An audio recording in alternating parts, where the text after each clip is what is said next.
জয় ঠাকুর। শ্রী শ্রী রামকৃষ্ণ পুঁথি চতুর্থ খণ্ডের অন্তর্গত বিচিত্র ঠাকুরের বিচিত্র লীলা এই অংশ থেকে আমাদের পাঠ চলছে। আজ আমরা এই অধ্যায়ের পঞ্চম দিন পাঠ করছি, পর্ব 696, পৃষ্ঠা সংখ্যা 452। এর আগের দিনের পাঠে আমরা দেখেছি ঠাকুর যে সময়ে অবতীর্ণ হয়েছেন এ ধরায়, তখন ইংরেজি ভাষার প্রাবল্যে এবং নানান শিক্ষা দীক্ষা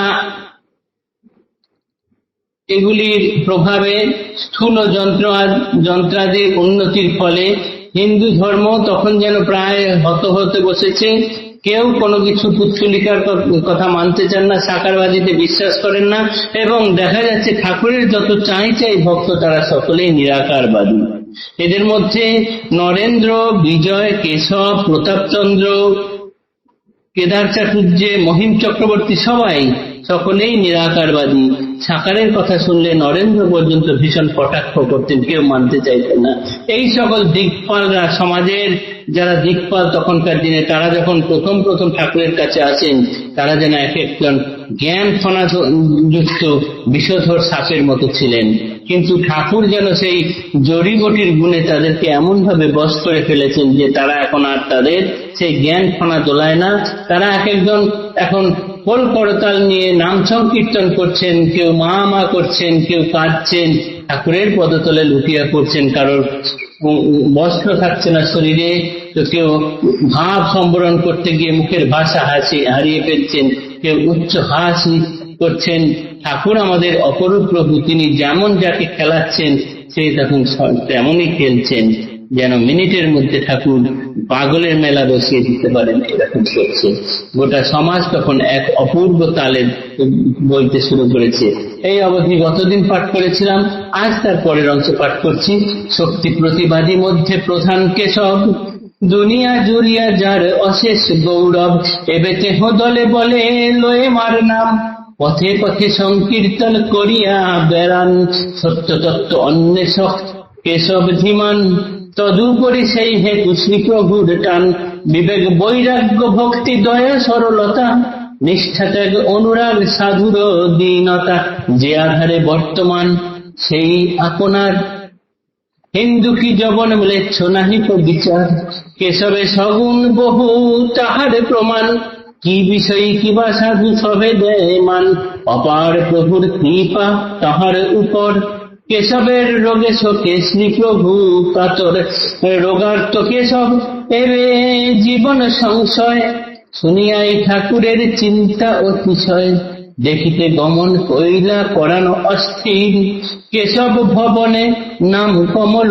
কুটির, অভ্যর্থনা করি তাঁর ব্রাহ্ম শিষ্যগণ, সদর মহলে দিলা বসিতে আসন, কিসেও নাহিক মন প্রভু এক মনা, শ্রীকেশবে দেখিবারে কেবলই বাসনা, হেথা অন্তপুরে দেহ আছে শয্যাশায়ী, উঠিতে চলিতে দেহে শক্তি প্রায় নাই, সেবা পর শিষ্যগণে প্রভু দেবে কয়, উঠিতে চলিতে তার কষ্ট বড় হয়, তদুত্তরে সমুৎসুকে কন প্রভুরায়, চলো আমি নিজে যাই কেশব যেথায়, হেন কালে ধীরে ধীরে কেশব হাজির, কলে বরে মাংস নাই কঙ্কাল শরীর, এখন ভাবস্থ প্রভু নাহি বজ্র জ্ঞান, লুটাইয়া পদে করে কেশব প্রণাম, আজি নাহি কেশবের প্রণাম ফুরায়, যেন কি মিলেছে মিষ্টি শ্রী প্রভুর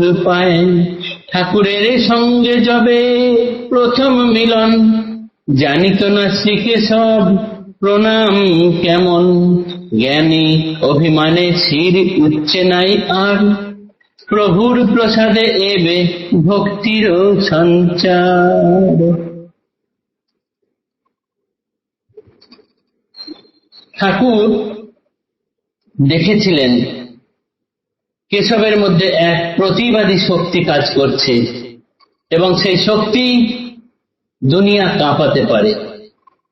সেই কেশব এখন তার দল বল নিয়ে সমস্ত ভক্ত শিষ্যবর্গকে নিয়ে পথে পথে নাম সংকীর্তন করে বেড়াচ্ছেন।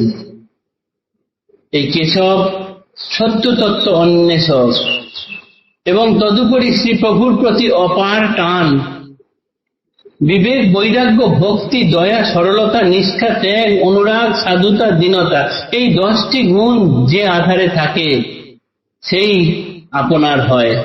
তিনি হিন্দু কি যবন কি ম্লেচ্ছ কিচ্ছু বিচার করতেন না। ঠাকুর দেখেছিলেন যে কেশবের মধ্যে এই সমস্ত গুণগুলি আছে, তাই তিনি কেশবকে খুব মান দিতেন এবং ভালোবাসতেন। সেই কেশবের এখন শরীর খারাপ শোনা মাত্রই ঠাকুরের মন উতলা, অস্থির হয়ে আছেন। তিনি দেখতে চাইছেন, ঠাকুর কেশবকে দেখতে চাইছেন, নিয়ে যেতে বলেছেন। কেশবের বাড়ি কমল কুটিরে তিনি গেছেন। সেখানে সদর মহলে তাকে থাকতে দেওয়া হয়েছে, বসতে দেওয়া হয়েছে, কিন্তু অন্দর মহলের কেশব সেন শুয়ে আছেন, তিনি শয্যাশায়ী, ওঠার শক্তি মাত্র নেই। এই শুনে ঠাকুর নিজে উৎসুক হয়ে বলছেন, তাহলে চলো না, কেশব যেখানে আছেন সেখানেই আমি যাই। এমন সময় দেখা গেল হাড় জিরজিরে শরীর নিয়ে কেশব খুব ধীর গতিতে ঠাকুরের দিকে এগিয়ে আসছেন। কেশবকে দেখেই ঠাকুর ভাবস্থ হয়ে গেলেন, তার বাহ্য জ্ঞান আর নেই। আর এদিকে কেশব সেন ঠাকুরের পায়ে লুটিয়ে পড়েছেন। আজ যেন কেশবের প্রণাম আর শেষ হচ্ছে না। প্রথম দিন যখন এই কেশব ঠাকুরের কাছে এসেছিলেন তখন তিনি প্রণাম কি জিনিস জানতেন না।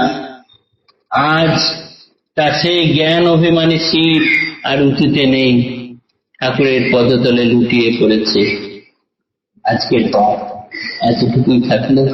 আগামীকাল দেখব ঠাকুর শয্যাশায়ী রুগ্ন কেশবকে কি বলেন। জয় ঠাকুর, নমস্কার।